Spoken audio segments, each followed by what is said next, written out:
बंधुओं, आज मैं आपको श्रावण मास में शिव महापुराण की कथा सुनाने जा रही हूँ। बंधुओं, आज मैं आपको शिव महापुराण की कथा में सुनाऊंगी पार्थिव शिवलिंग की पूजा की महिमा क्या है, शिव नैवेद्य भक्षण करने के विषय में निर्णय और बिल्व पत्र का और बिल्व पेड़ का महात्म क्या है।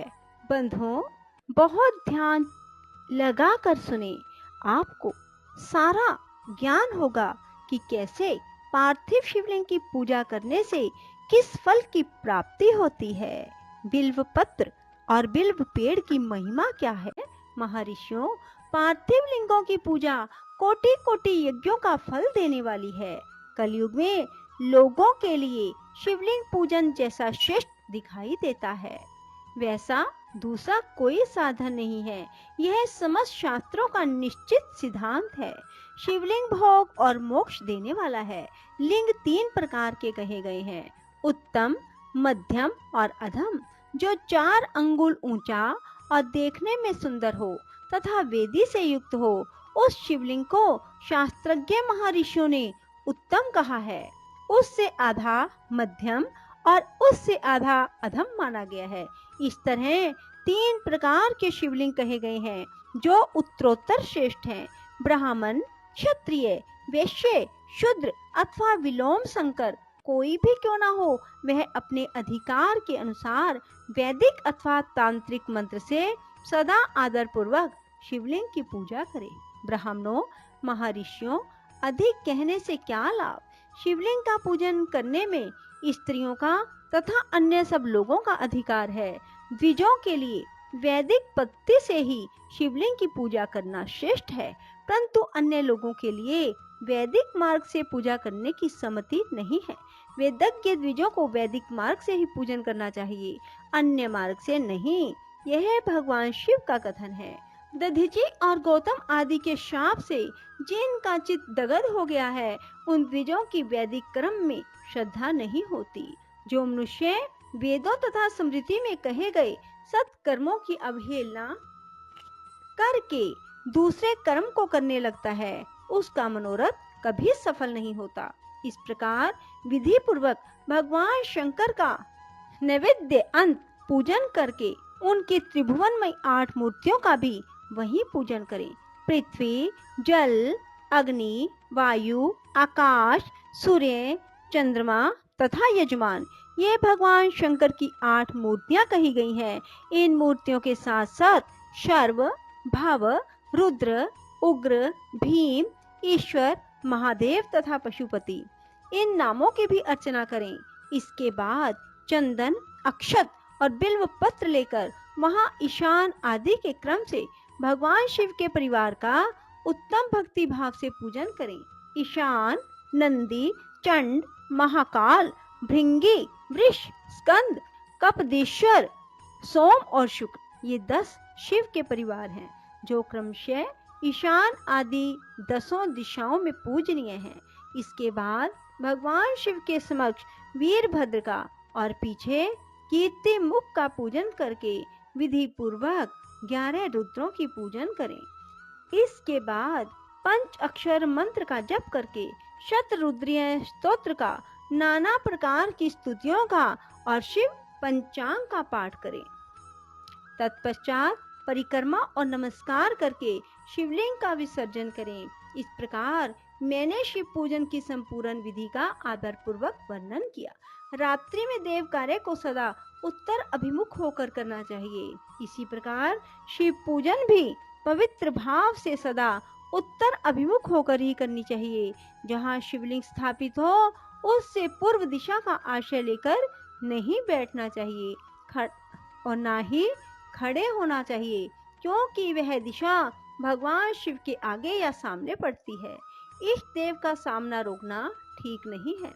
शिवलिंग से उत्तर दिशा में भी ना बैठें, क्योंकि उधर भगवान शंकर का वाम अंग है, जिसमें शक्ति स्वरूपा देवी उमा विराजमान है। पूजक को शिवलिंग से पश्चिम दिशा में भी नहीं बैठना चाहिए, क्योंकि यह आराध्य देव का पृष्ठ भाग है। पीछे की ओर से पूजा करना उचित नहीं है। अतः अवशिष्ट दक्षिण दिशा ही ग्रह है, उसी का आश्रय लेना चाहिए। तात्पर्य यह है, शिवलिंग से दक्षिण दिशा में उत्तर अभिमुख होकर बैठें और पूजा करें। विद्वान पुरुष को चाहिए वह भस्म का त्रिपुण लगाकर, रुद्राक्ष की माला लेकर, बिल्व पत्र का संग्रह करके ही भगवान शंकर की पूजा करे, इसके बिना नहीं। मुनिवरों, शिव पूजन आरंभ करते समय यदि भस्म ना मिले तो मिट्टी से भी ललाट में त्रिपुंड अवश्य कर लेना चाहिए। ऋषि बोले, मुने, हमने पहले से यह बात सुन रखी है कि भगवान शिव का नैवेद्य नहीं ग्रहण करना चाहिए। इस विषय में शास्त्र का निर्णय क्या है, यह भी बताइए। साथ ही बिल्व का महात्म भी प्रकट कीजिए। सूत जी ने कहा, मुनियों, आप शिव संबंधी व्रत का पालन करने वाले हैं, अतः आप सबको शतशः धन्यवाद है। मैं प्रसन्नता पूर्वक सब कुछ बताता हूँ, आप सावधान होकर सुने। जो भगवान शिव का भक्त है, बाहर भीतर से पवित्र और शुद्ध है, उत्तम व्रत का पालन करने वाला, दृढ़ निश्चय से युक्त है, वह शिव नैवेद्य का अवश्य भक्षण करें। भगवान शिव का नैवेद्य अग्रह है, इस भावना को मन से निकाल दें। शिव के नैवेद्य को देख लेने मात्र से ही सारे पाप दूर भाग जाते हैं। उसको खा लेने पर तो करोड़ों पुण्य अपने भीतर आ जाते हैं। आए हुए शिव नैवेद्य को सिर झुकाकर प्रसन्नता के साथ ग्रहण करना चाहिए और प्रयत्न करके शिव स्मरण पूर्वक उसका भक्षण करें।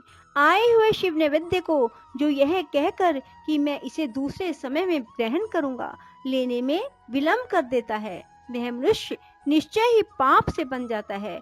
जिसने शिव की दीक्षा ली हो, उस शिव भक्त के लिए यह शिव नैवेद्य अवश्य भक्षणीय है, ऐसा कहा जाता है। शिव की दीक्षा से युक्त शिव भक्त पुरुष के लिए सभी शिवलिंगों का नैवेद्य शुभ एवं महाप्रसाद है, अतः वह उसका अवश्य भक्षण करे। परंतु जो अन्य देवताओं की दीक्षा से युक्त हैं और शिव भक्ति में भी मन को लगाए हुए हैं, उनके लिए शिव नैवेद्य भक्षण के विषय में क्या निर्णय है, इसे आप लोग प्रेम पूर्वक सुने। ब्राह्मणों, जहाँ से शालग्राम शिला की उत्पत्ति होती है, वहाँ के उत्पन्न लिंग में रसलिंग अर्थात पारद लिंग में पाषाण, रजत तथा स्वर्ण से निर्मित लिंग में, देवताओं और सिद्धों द्वारा प्रतिष्ठित लिंग में, केसर निर्मित लिंग में, स्फटिक लिंग में, रतन निर्मित लिंग में और समस्त ज्योतिर्लिंगों में विराजमान भगवान शिव के नैवेद्य का भक्षण चंद्रायन व्रत के समान पुण्यजनक है। ब्रह्म हत्या करने वाला पुरुष भी यदि पवित्र होकर शिव निर्माल्य का भक्षण करके उसे सिर पर धारण करे तो उसका सारा पाप शीघ्र नष्ट हो जाता है। पर जहाँ चंड का अधिकार है, वहाँ जो शिव निर्माल्य हो उसे साधारण मनुष्य को नहीं खाना चाहिए। जहाँ चंड का अधिकार नहीं है, वहाँ के शिव निर्माल्य का सभी को भक्ति पूर्वक भोजन करना चाहिए।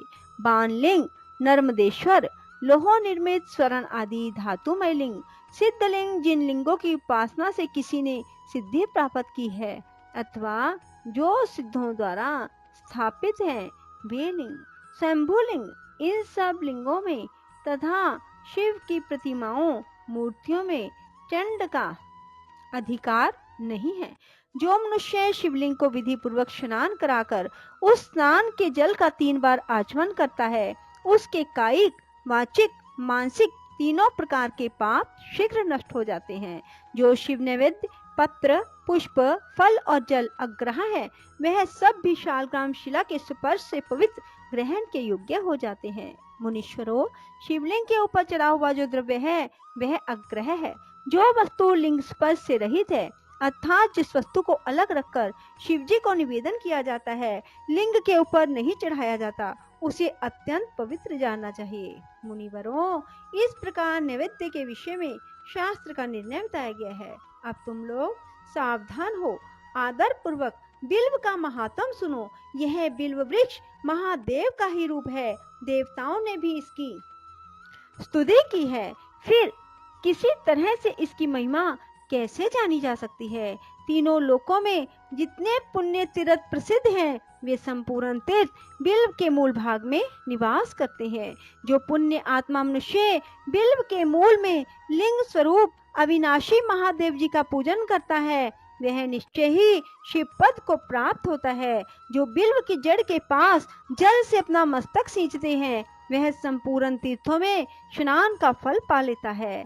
वही इस भूतल पर पावन माना जाता है। इस बिल्व की जड़ के परम उत्तम थाले को जल से भरा हुआ देखकर महादेव जी पूर्णतया संतुष्ट होते हैं। जो मनुष्य गंध, पुष्प आदि से बिल्व के मूल भाग का पूजन करता है, वह शिवलोक को पाता है और इस लोक में भी उसकी सुख संतति बढ़ती है। जो बिल्व की जड़ के समीप आदर पूर्वक दीपावली जलाकर रखता है, वह तत्व ज्ञान से संपन्न हो भगवान महेश्वर में मिल जाता है।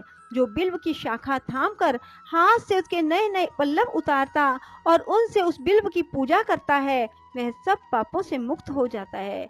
जो बिल्व की जड़ के समीप भगवान शिव से अनुराग रखने वाले एक भक्त को भी भक्ति पूर्वक भोजन कराता है, उसे कोटि गुना पुण्य प्राप्त होता है। जो बिल्व की जड़ के पास शिव भक्त को खीर और घृत से युक्त अन्न देता है, वह कभी दरिद्र नहीं होता। ब्राह्मणों, इस प्रकार मैंने सांगोपांग शिवलिंग पूजन का वर्णन किया। यह प्रवृत्ति मार्गी तथा निवृत्ति मार्गी पूजकों के भेद से दो प्रकार के होते हैं। प्रवृत्ति मार्गी लोगों के लिए पीठ पूजा इस भूतल पर संपूर्ण अभिष्ट वस्तुओं को देने वाली है।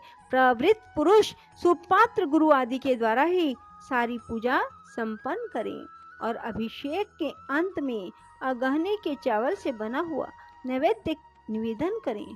पूजा के अंत में शिवलिंग को संपुट में विराजमान करके घर के भीतर कहीं अलग रख दें। निवृत्ति मार्गी उपासकों के लिए हाथ पर ही शिव पूजन का विधान है। उन्हें भिक्षा आदि से प्राप्त हुए अपने भोजन को ही नैवेद्य रूप से निवेदित कर देना चाहिए। निवृत्त पुरुषों के लिए सूक्ष्म लिंग ही श्रेष्ठ बताया गया है। वे विभूति से पूजन करें और विभूति को ही नैवेद्य रूप से निवेदित भी करें। पूजा करके उस लिंग को सदा अपने मस्तक पर धारण करें। बोलो शिव शंकर भोलेनाथ